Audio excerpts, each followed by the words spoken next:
What's good, YouTube? It's Justice. I used to be Pay, and today I'm back with another video. And in this video, I'm going to talk about the dire future of rap interviews. But before I get into that, make sure you leave a like, comment, subscribe, do all those things. It helps me out a ton. And honestly, the interview space is something that I want to kind of dive into sooner rather than later. So me making this video might just be my introduction into interviewing people, and you might start seeing that more often on my channel. Who knows? But I just wanted to kind of set that out there that this is me kind of jumping into the interviewing space, and not only jumping into it, but pointing out some things that I think are major problems and will probably be major problems for the foreseeable future. Media always has been and always will be a major part of the music industry, and rap is no exception. To take it even a step further, interviews have been a staple of rap culture since rap's inception. Interviews used to be the primary media that fans went to in order to learn more about their favorite artist, right? Because not every single artist is giving up a whole bunch of their personal life and their music. So when fans had questions like, oh, what was it like growing up? Did they grow up in the streets? What was their family like? Did they grow up in the church? Who inspired them to make music? What were their favorite artists growing up? Like, all of those questions that fans typically have for their favorite artists were answered via interviews. And interviews have just always been so important to the culture of rap. And we've gotten so many iconic moments from rap interviews. Been covering for so long, I'm glad they succeeded, man. Hey man, you guys are nominated tonight. Have a good show. What are you trying to do? It yourself. How, Sway? Take a few steps back to go. You ain't got the answers, man. You ain't got the answers. You ain't got the answers. You ain't got the answers, Sway. But one thing I like to pride myself on is how I observe the world around me and just basically see how it's changing. And something that really brought this video to the forefront of my mind was the recent Cat Williams interview that just went super viral and took over the year of 2024 as we're like half of a month in. It's pretty much everywhere. It's 3 hours of content, and almost every single segment of that 3 hours of content has gone viral at some point when somebody uploaded it online. Like, it's just literally content gold that's just sitting in Shannon Sharpe's hands, and he's just giving it out all over the internet. So I've seen that interview, and it made me think of a lot of the issues that I have with modern day rap interviews. Before I start listing off the problems that I have with rap interviews now going into the future, I just want to say there are still people out there doing good interviews. Like, it's not all trash, it's not all garbage content, it's not all no jumper. I would say somebody like Ebro still does pretty good interviews. Breakfast Club does pretty solid interviews. I would say Academics at times has some pretty good interviews. Nardwar does good interviews. And Joe Budden, I don't know if I said Joe Budden, but yeah, like, there's still good interviews out there. So I don't want to get on here and be like, oh my God, every rap interview is trash. But I'm going to start showing you some of the problems that I have with the interview culture that we have today that is only growing into the future. As we go on into the future, there seems to be two types of interviews that are really becoming prominent inside of rap. There's only really two. There's the coddling the rapper, babying the rapper interview. And then there's like the reckless, trashy, just trying to stir up some beef, stirring up beef between gang members interviews. Those are really the only two ones. The coddling of a grown man interview, and then the whole like trying to stoke up beef interviews. Those are really the only ones that exist right now. And the whole coddling of the rapper thing really exists just because rappers have massive egos. Like, they always have. It's always been a thing. It's not anything new. And honestly, they're not the only like section of famous people that have massive egos, but rappers have massive egos. So in order to do an interview with a rapper nowadays, at least a lot of the time, you have to coddle them. You have to give them baby answers. You have to throw softball pitches at them. You can't ask them any tough questions. And as soon as you do, they just get up and leave the interview. You pretty much can't ask these rappers anything that's tough, anything that's relatively a hard question to answer, or is, a little bit in depth about their music, or maybe you're asking them about some things that they were involved in. It's done. The interview's over, or they're just gonna say, next question. It's almost impossible to ask a rapper anything that is a tough question, anything that's tough about their music, anything about criticism. If you bring up, hey, your last album didn't do so well according to the fans, how do you feel about anything that is like somewhat negative? They're just not really going to answer it most of the times. They're just going to get up and leave the interview. Or if you ask them a question about something that they don't really want to talk about now, it doesn't have to be anything like, where were you on the night of January 12th when this dude died? Like, I don't mean those type of questions, but I mean questions that are a little bit tougher about their career. Hey man, a lot of fans have been saying that you've been, entering a rough path. People have been saying that your music's kind of fallen off. How do you feel about that? Anything that's not, oh my God, your last album was great, you're going to get a negative response, or they're not even going to answer the question. They're probably just going to leave. And it's resulted in clips like this. Amount of time that you're a great father, how important is fatherhood to you, man?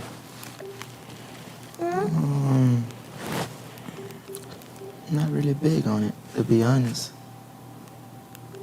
What do you mean by that? You're not big on it? Like you're a family man. I'm here with you. I see it. Yeah, but I'm only like in here because you here. Oh, well, I don't believe It's you. a crazy topic because I'm not. And I forgot to say this while recording, but another example, actually the biggest example that I've seen in recent times of coddling a guest by an interviewer was the 2 episodes of Drink Champs that Kanye went on. Those were absolutely disgusting. Like, this was peak Kanye saying his most unhinged takes, shooting from the hip, just saying anything, and they would just clap along like seals after whatever he said. Just sat there, listened to whatever the hell he just said, and just clapped along with no pushback on anything. This was peak anti-Semitic Kanye, anti-black. George Floyd didn't die from the knee on his neck, and there was just like no pushback. They just sat there, listened to him, and started clapping. Now, obviously, we all know why, right? This was Kanye at his peak anti-Semitic rants. Like, we all know why he got that interview. We all knew what type of time he was on, and they knew what type of time he was on, and there was no pushback, because at that time, when Kanye got in an interview and they didn't want to play his Jewish game, they didn't want to say, the Jew. No, he would just leave. He would just get up and leave. So they knew, hey, man, we want this Kanye interview, so y'all gonna shut the hell up and clap after the man say whatever he gonna say, because we need these views. It was one of the nastiest interviews I think I've seen in a very, very long time, and honestly, I don't know why they deleted it. Like, I don't get it. Y'all knew what type of timing he was on before y'all got the interview. Y'all knew what type of timing he was on while you were sitting there interviewing him. Y'all knew what type of timing he was on when you first edited the video. Y'all knew what type of timing he was on after you watched the edited video. Y'all knew what type of timing he was on when you posted the video. So now why delete it? Why delete it afterwards? You already knew what was going on. You already knew what he was saying. It was clearly just because they knew the backlash was really, really bad. But that was one of the nastiest examples I've ever seen of coddling a guest. Like, they just let him do anything. Now, obviously, Youngboy is like a very extreme example of this, but it's still an example that is relevant. It's still something that happens in a lot of interviews. You can't really ask difficult questions. You can't ask any question that's somewhat negative. You can't offer any pushback to whatever they're saying. If you say, I don't really know, fans were saying they didn't really like that album. Your album didn't really sell what people thought it would. Like, any sort of negativity, pushback, they're not going to answer the question. They're going to get up and leave. And honestly, most of this is just because of the plethora of places you can go for an interview. If you're with a rapper and you're interviewing them and you're not going to edit it a certain way that they want, you're not going to send it to their team and let them edit it and then give it back to you. If you don't play 100% into rappers' hands, a lot of the times, your interview either isn't going to come out or you're just not going to get it, because they don't have to go anywhere specifically for an interview. There's nowhere where you have to go as a rapper specifically for an interview. You can go pretty much anywhere. Anyone is doing interviews nowadays. So it's not like you have to go, I have to go to Hot 97 to do this interview. No, if they don't want to edit it the way you want to edit it, fine, I'll just go somewhere else. If they're not going to ask you softball questions, if they're not going to send you the list of questions before you get to the interview so you can answer them, and then, like, there's just so little control in the hands of the interviewer nowadays, honestly, that the rapper can just run amok through the interviewer. Whatever he wants to do, how they want to edit it, everything is in the rapper's hands, because the interviewer has pretty much no power. Rappers don't have to go there. If I'm promoting my album, not only do I not have to go specifically to a certain place to do an interview, I don't even have to do an interview. If I want to build hype, I can go on Instagram Live and do like a little quick Q&A. Or I can go to Kai Cenat's stream and dance in Kai Cenat's room for a couple hours and then promote my album that way. Like, if you're a rapper, and I'm going to just be real, I get it though. I'm not saying this to like shit on the rappers, because I get it. If I'm a rapper and let's say I got some legal troubles going on, I got like a case that I just caught, an assault case, maybe even a DV case, and I have an album on the way, why would I go sit down with Charlemagne when I know Charlemagne is going to ask about that? Why would I go sit down with $1 million worth of game when, they might not ask about the case specifically, but they might try to give me some advice that I'm not trying to hear? I'm going to go to Kai Cenat's stream and I'm going to dance and I'm going to hit the gritty. Why would I do any difficult interview where they're going to be asking me questions about my music where it's like, man, your music hasn't been selling that well. People are saying you fell off. How do you feel about this? No, I'm going to go dance in Kai Cenat's room, or I'm going to go bully Aiden Ross or bully Neon on stream. Like, there's just so many other options outside of interviews that it's made it so where it's like interviews aren't that necessary. And if they are going to do an interview, if a rapper is going to do an interview, they're going to control everything around it, because why wouldn't they? There's so many places they can go. Why wouldn't they go to a guy who's going to ask them easy questions? Why wouldn't they go and dance with Kai Cenat or go on stream or go on YouTube and do 20 women versus one rapper? Like, why wouldn't you do that instead of doing a difficult interview? That just makes no sense. There's so much media nowadays, and there's so many independent media sources popping up, like myself, to where it's like, if you're a rapper and Ebro's not going to do the interview how you want, Academics isn't going to do it how you want, Breakfast Club isn't going to do it how you want, just find somebody else who has a little bit of clout and you can get them to bend, because the interviewer is going to be a lot more likely to bend to your will if they know you don't have to do their interview. I'm more likely to be a little bit lenient, a little bit softer with the questions if I know that if I stick on these hard questions, he's not even going to do it. So not only does the rapper get a little more control, but the interviewer becomes a lot more lenient. Then on the other side of things, you have what I like to call no jumper interviews. And I don't mean this in the sense of like every interview that No Jumper does is trash or all of these interviews are produced by No Jumper, but I mean the interviews where it's just trash TV. You're sitting there trying to get this gang member who's on the rise as a rapper to try and incriminate himself. You're trying to get him to diss his ops. Hey man, how'd you feel about Joe Schmo when he called your gang ABCDK and he said he was going to do this to you when you pulled up?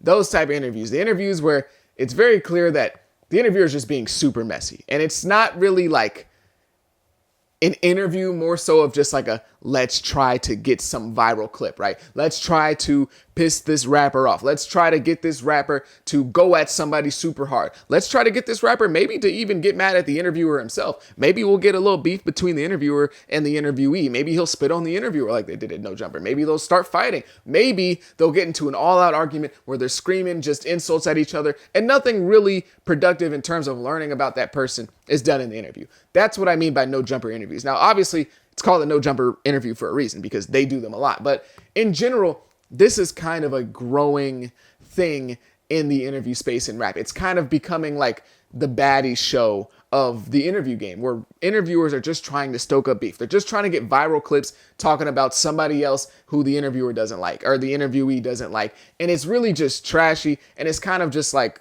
lowbrow content. Like, if you're going to interview a rapper and he just so happens to be a Crip, that's fine. You can ask about it. I'm not saying you can't ask about these questions, because if they make it a big part of their personality, obviously people are going to want to know about it. But when you interview a rapper who is a Crip, let's just say, and 95% of your questions have nothing to do with rap, it's like, okay, we kind of see what you got going on here. 95% of your questions are just about gang politics. Hey, who has beef with who? Hey, can you name me some guys in your gang who have, gone to jail? Like, who are some guys that you're like, just weirdo behavior. You know the interviews I'm talking about. So we basically have two main interviews right now. No Jumper interviews, and then the coddling the rapper baby interviews. These are the type of interviews that are growing into the future. These will become more prevalent because these are the interviews that people are growing up on. And these people watching these interviews, growing up on them, start to become the rappers, right? They start to become rappers. The people who grew up watching No Jumper are becoming rappers nowadays. And they're doing interviews like that. Interviews where you see Boot Gang high out of his mind and he's falling all over the wall and they're still recording. Like, these are the interviews that we grew up watching, so they're becoming more and more prevalent. Or we end up with situations like $1 Million Worth of Game, where all of their episodes are like 2 hours, and then they go and interview YoungBoy and it's like a 20-minute episode because it's been edited down so much by YoungBoy's team. Like, these are the type of interviews that we're starting to get more and more often, even from people, like I said, with $1 Million Worth of Game, who they do pretty solid interviews, but sometimes when you get with a rapper that's so big and you still want to do that interview, you have to bend to their rules and just basically shave down all of your interview, take it all the way apart and make it to where it's perfect for the team and it makes the rapper look just good enough and everything is coddled perfectly to them. They're a baby sucking on a teat. It's just perfect for them. Like, this is the type of interview that is becoming more and more prevalent. And honestly, overall, just in general, not only are those two things becoming more prevalent, we just have started to lose the necessity of interviews. When's the last time a rap interview went super viral? I mean, like, took over the internet. Maybe like the Lil Durk Academics thing. That's probably the last like super big one. But interviews just aren't as necessary as they used to be. There's so many more avenues for fans to engage with rappers outside of their music, about their real life or about other things, to where it's like interviews are great and they can be great, but they're just not that necessary anymore. That's why you can get somebody like Drake, literally the biggest rapper in the world, not doing a rap interview for like 5 years. Like, he just doesn't need to. He'll go do Bobby Altoff and the Caleb Presley dude, but like, real interviews about his music and his artwork, like, he just doesn't need to do anymore. And I think that interviews will slowly become more trashy, more coddled, and just less necessary. And I hope that's not the case, because I love a good interview is one of the best watches on the internet, in my opinion. A good interview is like one of the best things ever. But I think that interviewing culture is becoming weak, and interviews are just becoming a little obsolete at the moment.